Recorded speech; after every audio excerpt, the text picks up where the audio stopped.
6e chapitre. Juge le chapitre 6. La lecture va être légèrement kilométrique. Mais, c'est important. C'est très important de lire tout ce chapitre. Pour bien comprendre l'histoire. Juge le chapitre 6.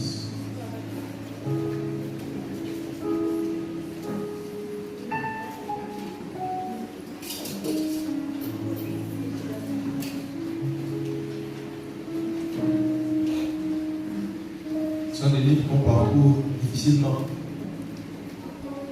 Si je parle encore de Naoum, ça va être grave. Je ne sais pas, peut-être que quelqu'un n'a jamais lu Naoum ici. Ni Abias. Ce sont des livres très rares. Juge le chapitre 6. À partir du verset 1er. Voici ce que déclarent les Saintes Écritures. Les enfants d'Israël firent ce qui déplaît à l'Éternel. Et l'Éternel livra entre les mains de Madian pendant 7 ans. La main de Madian fut puissante contre Israël pour échapper à Madian. Les enfants d'Israël se retiraient dans les ravins des montagnes, dans les cavernes et sur les rochers fortifiés. Quand Israël avait semé, Madian montait avec Amalek et les fils de l'Orient, et il marchait contre lui. Il campait en face de lui, sur verset 4, détruisait les productions du pays jusque vers Gaza, et ne laissait en Israël ni vivre, ni brebis, ni bœufs, ni ânes. Car ils montaient avec leurs troupeaux et leurs tentes. Ils arrivaient comme une multitude de sauterelles. Ils étaient innombrables, eux et leurs chameaux. Ils venaient dans le pays pour le ravager. Israël fut très malheureux à cause de Madian. Et les enfants d'Israël crièrent à l'Éternel. Lorsque les enfants d'Israël crièrent à l'Éternel au sujet de Madian, l'Éternel envoya un prophète aux enfants d'Israël. Il leur dit: ainsi parle l'Éternel, le Dieu d'Israël. Je vous ai fait monter d'Égypte et je vous ai fait sortir de la maison d'Égypte. Je vous ai délivré de la main des Égyptiens et de la main de tous ceux qui vous opprimaient. Je les ai chassés devant vous et je vous ai donné leur pays. Je vous ai dit: je suis l'Éternel votre Dieu. Vous ne craindrez point les dieux des Amoréens dans le pays desquels vous habitiez. Mais vous n'avez point écouté ma voix.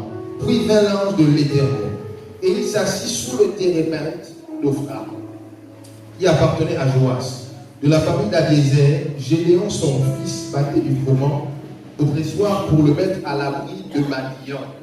Lorsque l'Éternel lui apparut et lui dit: l'Éternel est avec toi, vaillant héros. Gédéon lui dit: ah mon Seigneur, si l'Éternel est avec nous, pourquoi toutes ces choses nous sont-elles arrivées? Et où sont tous ces prodiges que nos pères nous racontent quand ils disent: l'Éternel ne nous a-t-il pas fait monter en Égypte? Maintenant l'Éternel nous abandonne et nous livre entre les mains de Madian. L'Éternel se tourna vers lui et dit: va avec cette force que tu as et délivre Israël de la main de Madian. N'est-ce pas moi qui t'envoie? Gédéon lui dit: ah mon Seigneur, avec moi délivrerai-je Israël? Voici ma famille est la plus pauvre en Manassé, et je suis le plus petit dans la maison de mon père. L'Éternel lui dit: mais je serai avec toi, et tu battras Madian comme un seul homme. Gédéon lui dit: si j'ai trouvé grâce à tes yeux, donne-moi un signe pour montrer que c'est toi qui me parles. Ne t'éloigne point d'ici jusqu'à ce que je revienne auprès de toi, que j'apporte mon offrande et que je la dépose devant toi. Et l'Éternel dit: je resterai jusqu'à ce que tu reviennes. Gédéon entra, prépara un chevreau et fit avec un épha de farine des pains sans levain. Il mit la chair dans un panier et le jus dans un pot. Les lui apporta sous le térébinthe et les présenta.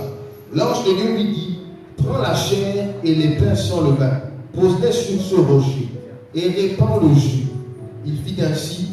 L'ange de l'Éternel avança l'extrémité du bâton qu'il avait à la main et toucha la chair et les pains sans levain. Alors il s'éleva du rocher un feu qui consuma la chair et les pains sans levain. Et l'ange de l'Éternel disparut à ses yeux. Gédéon, voyant que c'était un ange de l'Éternel, dit: malheur à moi, Seigneur éternel, car j'ai vu l'ange de l'Éternel face à face. Et l'Éternel lui dit: sois en paix, ne crains point, tu ne mourras pas. Gédéon bâtit là un autel à l'Éternel. Non, l'Éternel paie. Il existe encore aujourd'hui à Ophra qui appartenait à la famille d'Abiézé. Verset 25. Dans la même nuit, l'Éternel dit à Gédéon, prends le jeune taureau de ton père et un second taureau de 7 ans. Renverse l'autel de Baal qui est à ton père et abat le pieu sacré qui est dessus. Tu bâtiras ensuite et tu disposeras sur le haut de ce rocher un autel à l'Éternel ton Dieu. Tu prendras le second taureau et tu offriras un holocauste avec le bois de l'idole que tu auras abattu. Gédéon prit 10 hommes parmi ses serviteurs et fit ce que l'Éternel avait dit. Mais comme il craignait la maison de son père et les gens de la ville, il exécuta de nuit et non le jour. Lorsque les gens de la ville se furent levés de bon matin, voici l'autel de Baal était renversé. Le pieu sacré placé dessus était abattu. Et le second taureau était offert en holocauste sur l'autel qui avait été bâti. Verset 29. Ils se dit l'un à l'autre, qui a fait cela? Et ils s'informèrent et firent des recherches. On leur dit, c'est Gédéon, fils de Joas, qui a fait cela. Alors les gens de la ville dirent à Joas, fais sortir ton fils et qu'il meure, car il a renversé l'autel de Baal et a abattu le pieu sacré qui était dessus.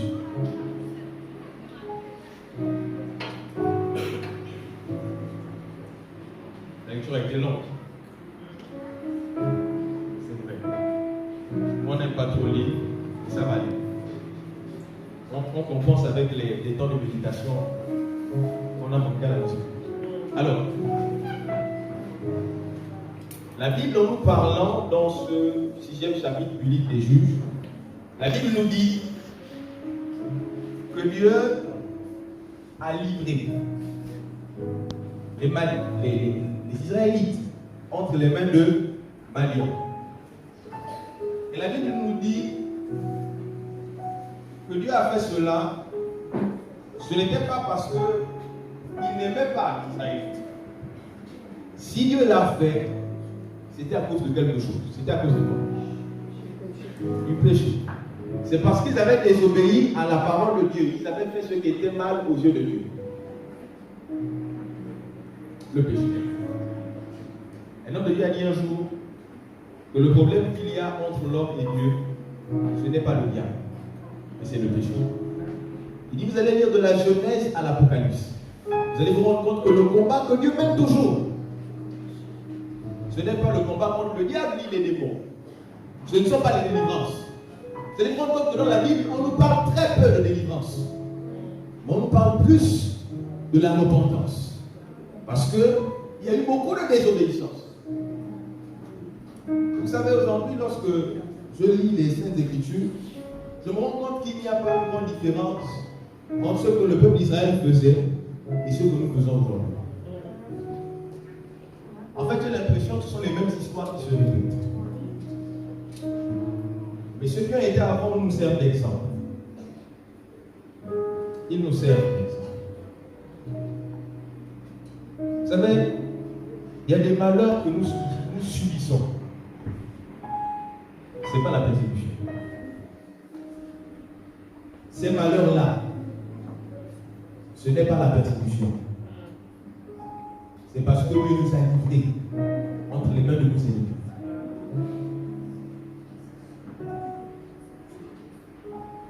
Et j'ai compris que le péché a la faculté d'entraîner la destruction de nos provisions. La Bible nous dit que le peuple d'Israël, à chaque fois qu'ils étaient sur le point de récolter tout ce qu'ils avaient semé, la Bible ne dit pas que les Madianites venaient les empêcher de semer. Non. Ils laissaient le peuple d'Israël semer. Ils les laissaient entretenir ce qu'ils avaient semé. Et quand ils se rendaient compte que, ah tiens, le temps de la récolte arrive, donc le temps où ils vont jouir de tout leur travail, c'est à cet instant que les Madianites se levaient afin de venir attaquer le peuple d'Israël, afin de détruire leurs provisions. Vous savez, lorsque vous vivez dans le péché, lorsque vous vivez de manière distante de Dieu, quels que soient les efforts que vous allez fournir, Satan passera par un moyen afin de détruire les provisions que vous avez faites pour l'avenir. Écoutez, le péché, ce n'est pas seulement la fornication, c'est le péché par dans les églises, la fornication. On condamne ça, je suis contre ça. Mais Je prends un exemple, un péché qu'on néglige. Le fait de ne pas donner sa dîme à Dieu, c'est un péché. Parce que nous considérons que dans le ministère dans lequel nous sommes, il y a un homme qui fléchit les genoux, qui prie pour nous, qui prie afin que Dieu puisse étendre sa main sur nous, qui prie pour que nos affaires fonctionnent, qui prie pour que nos études nous puissions exceller dans nos études. Il y a des gens qui dérangent le pasteur à n'importe quelle heure pour qu'il puisse venir prier pour eux. Et il vient, il fait tout ce qu'il a à faire. Mais la fin du mois, après avoir reçu ce que tu as reçu, ce que la Bible te dit, c'est d'enlever le 10e de ce que tu as reçu. Afin de le déposer en offrande à Dieu, pour dire à Dieu, Seigneur, merci pour tous les jours où tu m'as donné la force d'aller au travail, la santé, et pour toutes les facultés que tu m'as accordées, afin d'exceller dans tout ce que j'entreprends. Cette faible somme d'argent, tu refuses de la donner à Dieu. C'est un péché. Amen. Et vous savez, lorsque vous ne donnez pas votre dîme, ce que Dieu fait, c'est que Dieu récupère sans ton autorisation. Et comment Dieu récupère? Dieu te livre entre les mains de Madian. Et il permet aux Madianites de venir détruire ce que tu avais comme projet. Te voilà, tu as envie de construire ta maison, on t'appelle au village que telle personne est décédée. Et au lieu de donner 50 000, parce que tu as eu un salaire de 500 000, les 50 000 que tu as donné pour la ligne, tu vas dépenser plus que ça. Parce qu'on va te dire, il faut envoyer l'argent au village. Tu vas envoyer peut-être 100 000 francs pour apporter ta contribution. Après, ton enfant dans la maison va tomber malade. Tu vas dépenser peut-être 75 000 francs. Et après, en fait, les problèmes vont s'enchaîner. Et les gens vont commencer à dire que, j'ai l'impression que moi là, mon argent tombe comme dans un sac percé, que ma main est percée. Non, c'est pas que ta main est percée. C'est Dieu qui t'a livré entre les mains de Madian. Parce que tu as refusé de te soumettre à un principe divin. Vous savez, le fait de déposer votre offrande chaque fin de mois dans la corbeille, dire à Dieu, Seigneur, j'ai travaillé, voici ta part.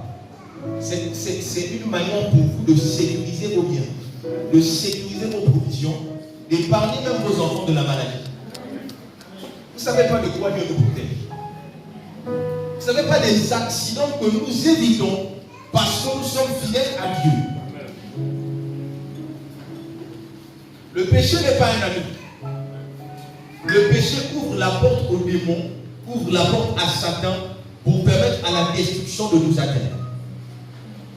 Ce matin, pour celui qui n'y croit pas, je vais te dire que quels que soient les efforts que tu vas fournir, tant que tu seras en désaccord avec le ciel, Satan aura toujours un laissez-passer véhicule pour atteindre ta vie et détruire tout ce que tu as résolu faire.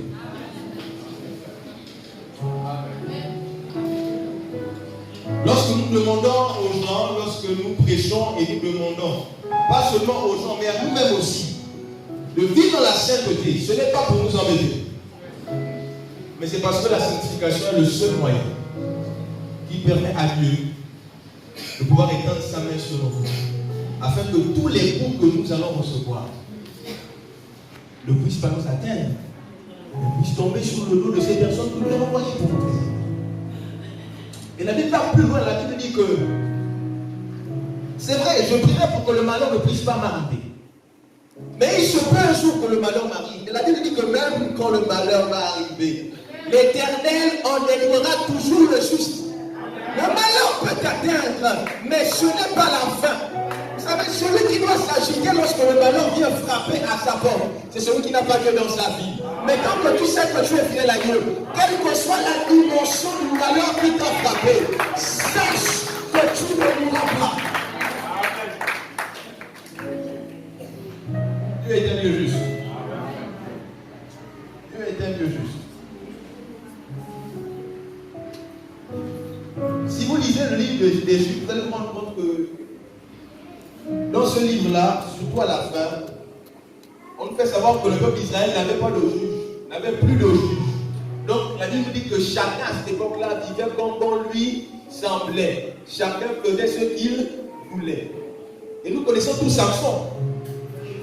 Samson qui était un choisi de Dieu, qui avait l'onction qu'il fallait sur sa vie. Voyez-vous, Samson aussi était un juge en Israël.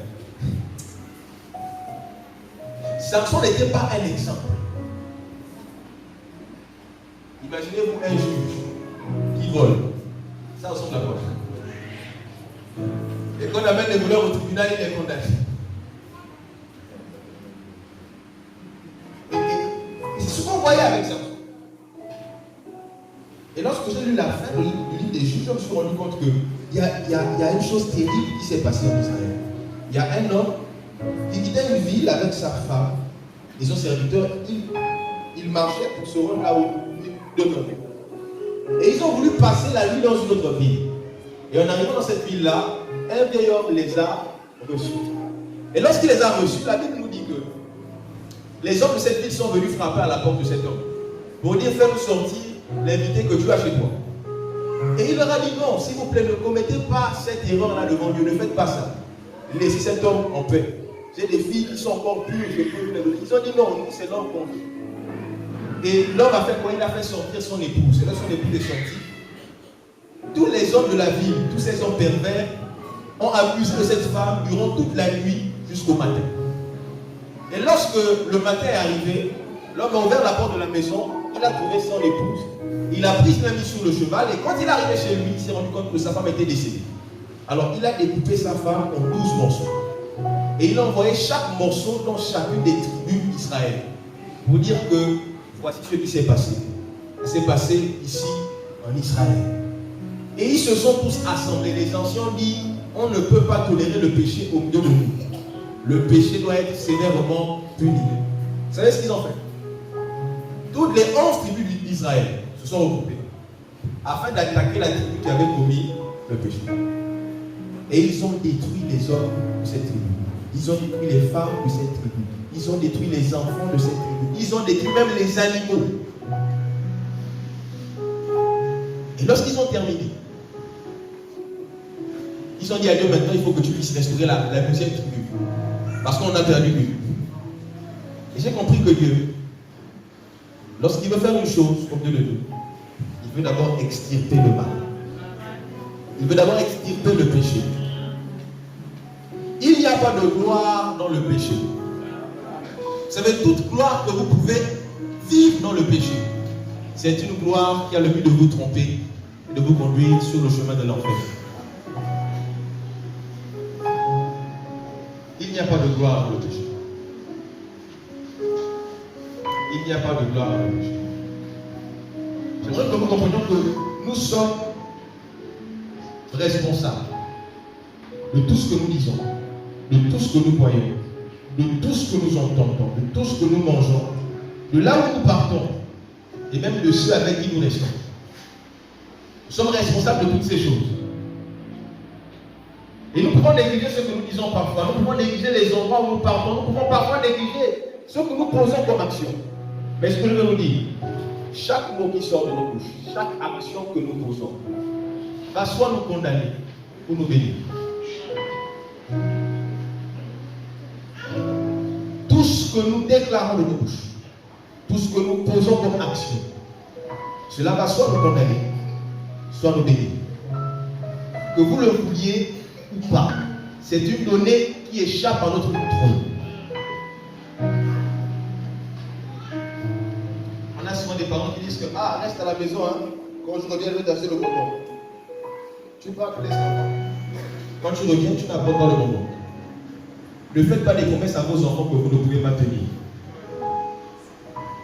Je dis souvent aux gens que je suis en train de me battre afin de réduire le nombre de péchés que j'ai.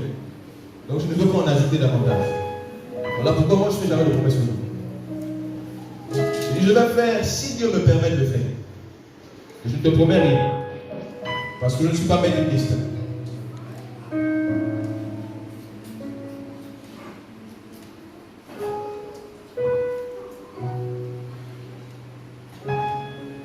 Je crois qu'il y a des choses que Dieu veut faire parmi nous.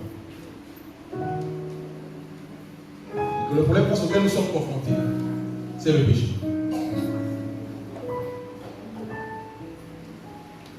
Vous avez remarqué que lorsque le peuple d'Israël va se tourner vers Dieu pour dire qu'est-ce qui nous arrive, la Bible nous dit que Dieu a envoyé un prophète qui est venu faire quoi? Parler. Et après avoir parlé, la Bible nous dit que Dieu a envoyé un ange.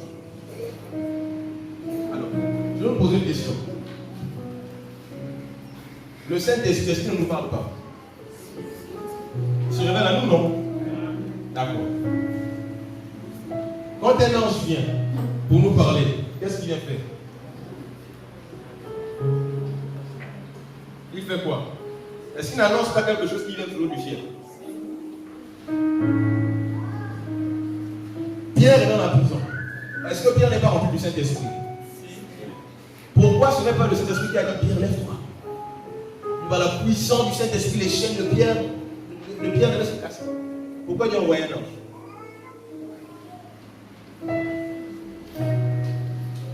C'est bizarre, hein?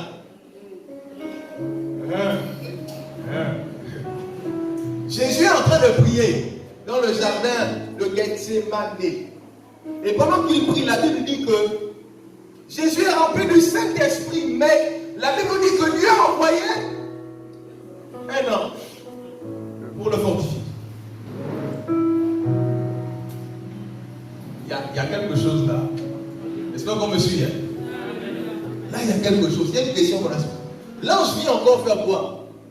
Parce qu'on nous dit que Marie, c'est Marie, la mère de Jésus, est à la maison. Et puis la Bible dit qu'un ange est venu pour lui annoncer la nouvelle. Qu'elle allait être enceinte, qu'elle allait porter celui-là qui allait délivrer toute l'humanité. Et après on dit que Joseph, se rendant compte que Marie était enceinte, il a voulu rompre avec elle en secret, d'accord? Et lorsque Joseph a dormi, la Bible dit quoi faire? Il y a un ange qui vient encore.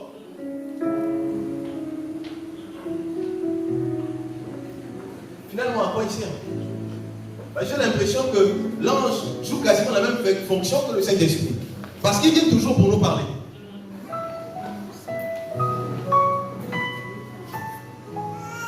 C'est quand même bizarre. Je me suis rendu compte, en faisant mes recherches, qu'à chaque fois qu'un ange est apparu dans l'Ancien Testament, c'est parce que la dimension dans laquelle Dieu tenait à travailler était extrêmement élevée. Et que parfois nous n'arrivons pas à croire lorsque le Saint-Esprit nous parle. Et qu'il est nécessaire qu'un ange vienne. Parce que la Bible nous dit que lorsqu'un ange vient pour parler, ce n'est pas une fois que tu entends, mais tu vois l'ange de tes yeux. Et à un moment donné, il est nécessaire pour nous de voir les entités célestes pour croire que Dieu veut faire de grandes choses avec nous. La Bible nous fait savoir que les anges ne se sont pas montrés à n'importe qui. Les anges ne se sont pas montrés à tout le monde. Et vous allez prendre compte que toutes les personnes à qui les anges se sont montrés, c'était des leaders, c'était des révolutionnaires, des personnes sur qui Dieu avait déposé un manteau terrible, dangereux. Vous savez ce que j'en crois? Je crois que dans cette salle, il y a des gens qui vont être visités par les anges. Alors que je préparais ce message, cette pensée qui est montée dans mon cœur, et pendant que je suis en train de vous parler, je ressens les frissons. Il y a des gens qui vont être visités par les anges. La Bible nous dit que le prophète est venu parler. Le prophète vient parler sous l'inspiration du Saint-Esprit. Il vient libérer le message de Dieu pour dire ce qui va arriver. Et alors que Gédéon est en train de battre le froment, la Bible nous dit qu'un ange lui est apparu. Mais la Bible nous dit que l'ange est apparu à Gédéon, pas pendant que Gédéon dormait, ou pendant que Gédéon pensait au manioc, ou bien il pensait à manger, je ne sais pas. Et pourtant il était en train de battre le froment, mais il ne pensait pas à la nourriture.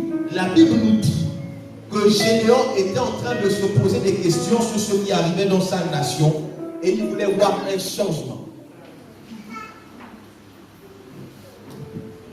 Je crois que c'est suite au fruit des pensées de Gédéon que l'ange est apparu. Ce matin, j'aimerais demander à quelqu'un, à quoi est-ce que tu penses? Demandez pas à ton voisin, à quoi est-ce que tu penses? Quelles sont tes pensées? Tu penses à quoi? Moi, je dis souvent aux gens que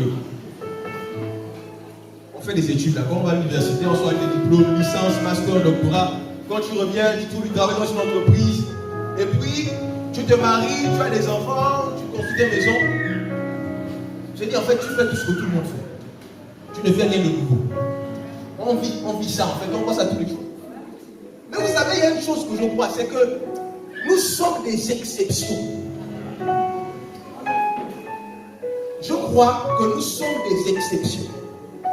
Et je crois que Dieu ne t'envoie pas dans un endroit, dans une localité, dans un pays, pour que tu sois comme tout le monde.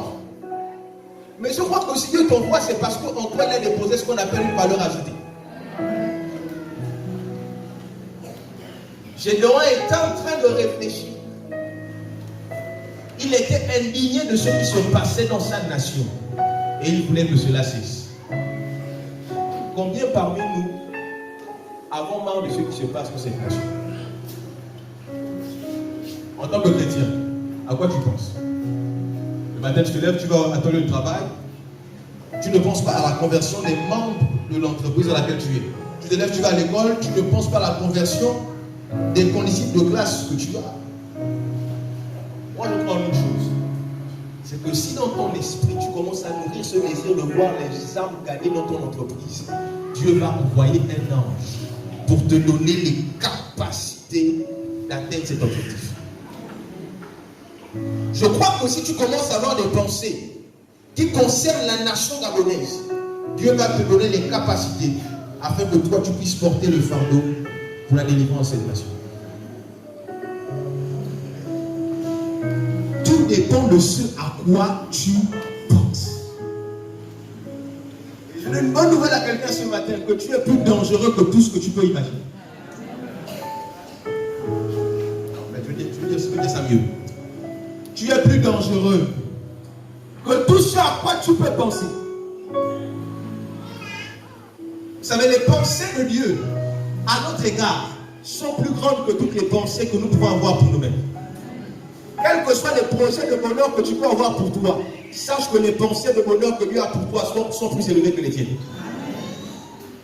Elles n'ont rien à voir avec ce à quoi tu penses. Les gens se disent, je travaille dans une entreprise, dans quelques années, je vais prendre ma retraite. Avant de prendre ma retraite, il faut que je construise une maison dans laquelle je vais rester et que je construise au moins 2 maisons que je vais mettre en location. Ça, c'est le plan de ta vie. Mais ma question est de savoir, est-ce que tu connais le plan que Dieu a pour toi?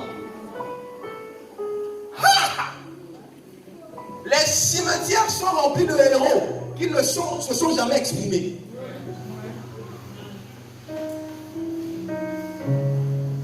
Vous savez, l'église doit être remplie de révolutionnaires. L'église doit être remplie de révolutionnaires. Les révolutionnaires, ce sont les gens qui se lèvent et qui disent qu'on en a marre. Maintenant, quelque chose doit se passer. Et c'est ce que Gédéon nourrissait dans son esprit. Gédéon disait, on en a marre. Il faut que le malheur qui frappe Israël puisse prendre fin. Il faudrait que les choses puissent changer en Israël. C'est ce que Gédéon nourrissait dans son esprit jour après jour, jour après jour. Et Dieu, sachant que malgré le désir que Gédéon avait de voir les choses changer, vous savez, parfois, on arrive à tout seul. Ah, mon âme doit quand même changer. Et puis je dis, ah non, le maire aussi, il n'a qu'à faire. Voyez, c'est-à-dire que le changement que vous attendez, vous pensez que les autres qui vont le produire. Mais dans le fond, les pensées que Dieu a mis dans ton cœur, Dieu les a déposées parce que c'est toi qui possèdes la clé pour le changement de l'endroit dans lequel tu es. Gédéon voulait que les choses changent en Israël, n'est-ce pas? N'est-ce pas? Mais ce que Gédéon ne savait pas, c'est que le changement passerait par lui. Voici pourquoi lorsque l'ange est venu, Gédéon a dit non, moi je ne peux pas. Gédéon a commencé à faire il a commencé à faire mention de son CV. Je suis d'une famille démunie, la famille la plus pauvre. Mon père n'a rien, mes grands-parents n'ont rien. Écoutez-moi très bien. Votre passé n'a rien à voir avec le plan de Dieu pour votre vie. Vos échecs du passé n'ont rien à voir avec la gloire à laquelle Dieu vous convoque. Et vous devez y croire. Vous devez y croire. Il y a des gens qui... Ah Seigneur, aide-nous. Tu t'arrêteras là où tes pensées s'arrêtent. Tu ne pourras faire que ce à quoi tu penses. Si tu crois que tu ne peux pas avoir un doctorat, tu peux juste avoir un BTS. Tu chômage et un docteur. Si tu crois que tu ne pourras jamais finir riche, tu finiras pauvre. Si tu crois que tu ne pourras jamais acheter une voiture, tu finiras à pied. Si tu crois que tu ne pourras jamais construire une maison parce que tu es une ménagère, tu finiras sans maison. Je veux que quelqu'un me comprenne ce matin. Le problème de l'homme, c'est que lorsque Dieu donne la vision à un homme, l'homme lui-même veut se mettre à chercher les provisions pour l'accomplissement de cette vision. Mais j'ai appris que lorsque Dieu te donne la vision, c'est aussi lui qui va te donner la provision. Et lorsque Dieu te donne une vision, c'est parce que la provision est déjà disponible. Les gens avec lesquels tu vas travailler sont déjà disponibles. Ce que Dieu veut, c'est que tu acceptes ton destin. Et que tu acceptes de croire que tu n'es pas comme tout le monde. Que tu es un révolutionnaire.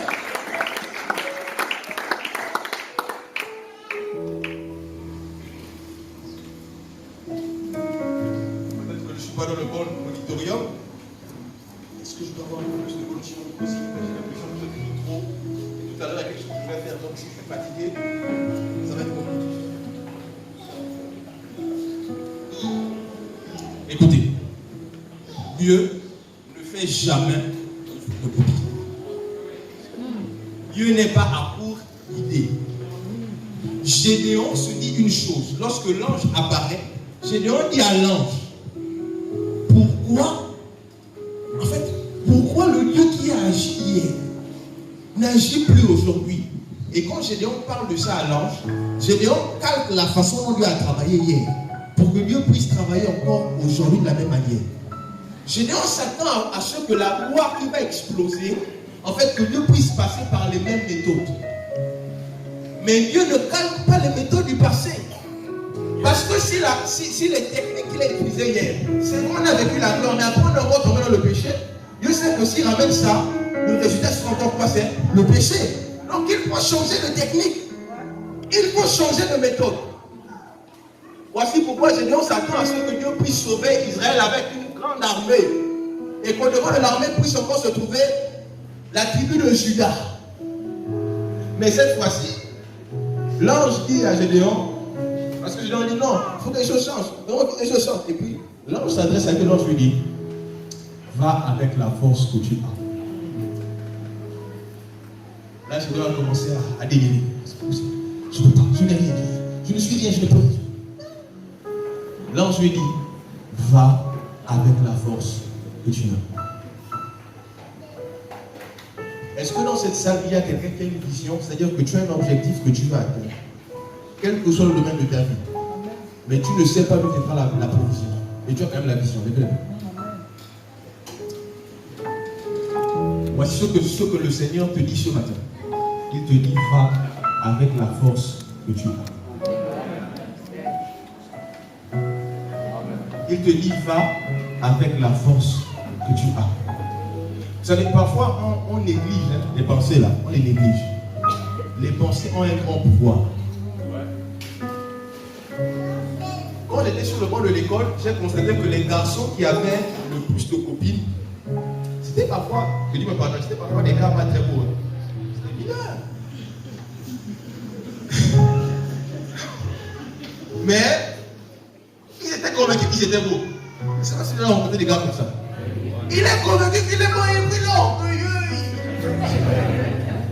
Et puis vous allez constater que les filles Est-ce que je mens? Est-ce que je mens?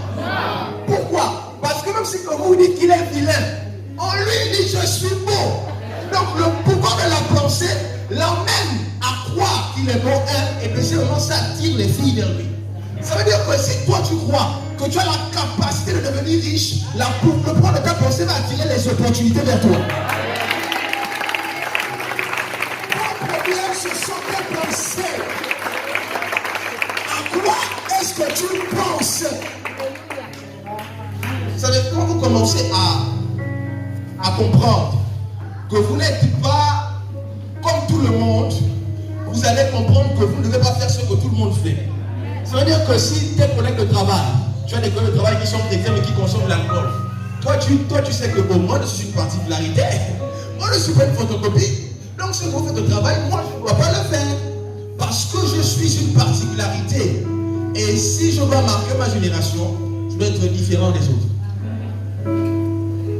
La réussite commence par la différence. Le progrès commence par le fait